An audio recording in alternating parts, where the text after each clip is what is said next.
The throne hall of the Lysari Empire stood beneath a dome of shimmering crystal that caught the glow of 3 suns. At the center of that radiance sat Queen Ryla, ruler of 20 systems, guardian of the star gates, and sworn defender of her people. Beside her stood a man who looked painfully mortal compared to her towering royal guards. His name was Aaron, a human who rose from a distant world still considered primitive by many who walked these halls. Ryla had chosen him as her consort after months of trials, diplomacy, and quiet admiration. Some considered it a gesture of curiosity. Others whispered that it was a mistake born from novelty. Ryla never cared for the counsel of those who clung to fear. She cared even less on this day. War drums echoed through the hall as the Council of Claws entered. Their commander, a hulking warrior named Corval, strode forward with armor carved from the bones of cosmic beasts. His voice boomed through the hall as he dropped to one knee before the queen. "Your Majesty," he declared, "our fleets report an incursion by the Vahar Dominion. They advance toward the outer colonies. We request immediate order for full mobilization." Ryla's calm expression hardened. The Vihar Dominion had raided borders before, but never at such scale. Reports hinted at a new commander rising among their ranks, a strategist who crushed outposts and devoured fleets with ruthless precision. Before she could answer, Aaron stepped forward. The guards instinctively lowered their weapons, but the queen gestured them back. "What are you thinking?" she asked quietly. Aaron studied the holographic map floating above the hall floor. His eyes moved across symbols marking lost stations and intercepted signals. He was a craftsman by trade before he entered diplomatic service. Nothing about him suggested he belonged in war rooms, yet he observed the map with the calm of someone studying a simple puzzle. "They are testing your response," Aaron said. "If you mobilize the full fleet, they will strike your undefended flank. They rely on your predictability." Corval scoffed and rose to his feet. "No offense, human, but you lack knowledge of our enemy. We have fought them for 2 centuries. Their strategy is simple brute force." Aaron turned to him. "Then why have they gained so much ground in one cycle?" Corval paused. The hall fell silent. Ryla watched her consort with new curiosity. She knew Aaron possessed unusual insight, but she had never seen him speak so boldly to military leaders. The map shimmered as Aaron approached the projection. "Look here," he said. "The attacks form a spiral pattern. They are pulling your forces outward, so your core defense will stretch thin. They will strike the central relay next." Corval glanced at the queen, seeking to dismiss the claim, but something in Aaron's voice held him back. Ryla rose. Her cloak of woven starlight trailed behind her. "Prepare a defensive line around the central relay," she ordered. "Double the shield carriers and place interceptor wings in reserve." Corval bowed reluctantly and marched away. When the hall cleared, Ryla turned to Aaron. "How did you know?" she asked. Aaron gave a modest shrug. "It reminded me of something from my world. A tactic used in old sea battles. Nothing special." To Ryla, it was more than special. His insight had saved thousands already. Yet he walked with the humility of a farmer who had wandered into a palace by mistake. She placed her hand on his. "You see what others cannot. That is why I chose you." Before he could respond, a tremor shook the palace. Alarms screamed through the central spire. Guards rushed into formation. A message flared into the hall, displaying the face of an officer with panic in her eyes. "Your Majesty," she said, "the Vihar forces bypassed the outer lines. They arrived through an unknown portal. They are targeting the palace." Ryla narrowed her eyes. "Evacuate the city. Prepare ground defenses." The officer hesitated. "There is more. Their commander has requested single combat. He demands to face your strongest champion. He claims victory will decide the fate of the capital." Before Ryla could respond, Aaron stepped forward. "I will go." Ryla snapped her gaze toward him. "No, you are my consort, not my shield. My warriors will handle this." Aaron shook his head. "He wants your strongest.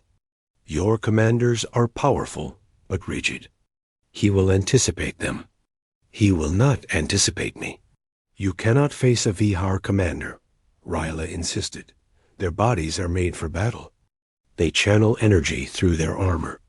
You would stand no chance." Aaron met her gaze with calm determination. "You once told me humans are unpredictable. Let that be our advantage." Ryla felt her chest tighten. She knew he was brave, but bravery without reason was foolish. Yet she also sensed something else. A quiet certainty behind his eyes. "Why do you want to go?" she asked. "Because if I do not, thousands will die," Aaron replied. "I cannot watch that happen." Ryla felt the weight of leadership pressing upon her. She knew the truth. If she refused the challenge, the Vihar would bombard the city. She could not risk her people. Finally, she nodded. "If you go, you do not go alone. I will accompany you." Aaron smiled faintly. "That is all I could ask." The battle arena outside the palace formed quickly as the Vihar forces descended. Their commander emerged from a transport that resembled a jagged spear embedded into the earth. He was tall with armor that pulsed like molten metal. His eyes glowed with predatory hunger. "I am Varric," he announced, "who stands against me." Aaron stepped forward. The Vihar warriors laughed. Even the Lysari soldiers shifted uneasily. Varric pointed a clawed gauntlet at Aaron. "You send this fragile being. This is an insult." Aaron did not reply. He walked toward the center of the arena with steady steps. Ryla watched from a raised platform. Her heart hammered with every movement he made. The duel began. Varric charged like a meteor, streaking across a dark sky. His weapon flashed with energy. Aaron dropped low, rolled beneath the strike, and kicked off the ground with a burst of agility few had ever witnessed. His movements were not graceful in the manner of Lysari warriors, but sharp and instinctive like someone who learned to survive by necessity rather than training. Varric roared and unleashed a wave of energy. Aaron raised his arms and braced for impact. The force slammed into him, lifting him off his feet. He crashed onto the arena floor.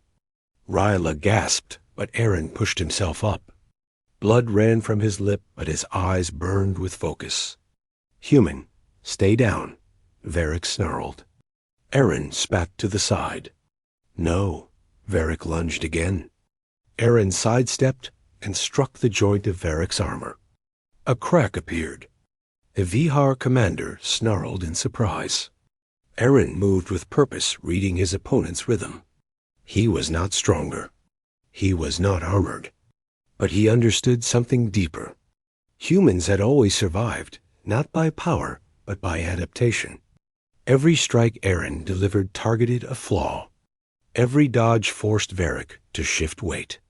Slowly the towering commander became sluggish. Ryla watched, unable to look away. Aaron fought as if an ancient memory guided him. His every move felt deliberate, shaped by hidden experience. She knew humans had long histories of conflict, but she had never imagined the depth of instinct that could be awakened when life demanded it. Varric growled in frustration and unleashed his full power. The ground trembled. Aaron flew back again, this time landing hard. His body shuddered. Ryla moved to stand, but Aaron lifted his hand, signaling he could continue. He rose once more. Varric stormed forward, raising his blade for a finishing strike. Aaron caught the blade with both hands. A shockwave rippled outward. His arms trembled. His bones screamed. But he held the blade.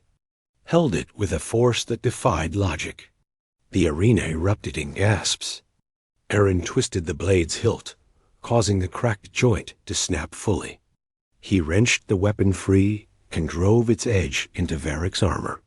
Sparks exploded as energy surged. Varric staggered backward, shocked. Eren did not hesitate. He drove forward and delivered a final strike to the commander's chestplate. Varric collapsed. Silence gripped the arena. Eren swayed, gasping for breath. Rayla rushed down from her platform and caught him before he fell. She held him tightly, relief flooding through her. "You did it," she whispered. Eren gave a tired smile. "I told you I would try." Varric struggled to rise, but collapsed again. "This is impossible," he rasped. "Humans are weak. How could you defeat me?" Eren looked at him with calm eyes. "My people learned to survive every kind of struggle. We were never the strongest, but we learned to endure. That is our story." The Vihar forces hesitated, waiting for a signal. Varric lowered his head. "We yield." The Lasari soldiers erupted in cheers.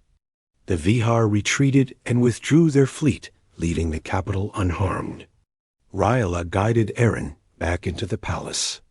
He leaned on her, but remained conscious. "That was reckless," she said, though her voice trembled with admiration. "That was necessary," he replied. Rayla studied him. She had chosen him for his compassion, his gentle strength, and his insight. She never imagined she had married someone capable of standing against a warlord. In the quiet of the palace chamber, she finally voiced the truth forming in her heart. "When I chose you as my consort, many believed I acted from curiosity. They saw you as fragile. They saw your world as small. Today, you proved what I sensed from the beginning." Eren looked up at her. "And what is that?" Rayla placed her hands on his shoulders. "That you carry something rare, something ancient, something that cannot be measured by power or rank. You told me your people overcome through endurance. Now I see the depth of that truth." Eren blinked, confused. "You are no ordinary man," Rayla said. "You are a living echo of Resilience.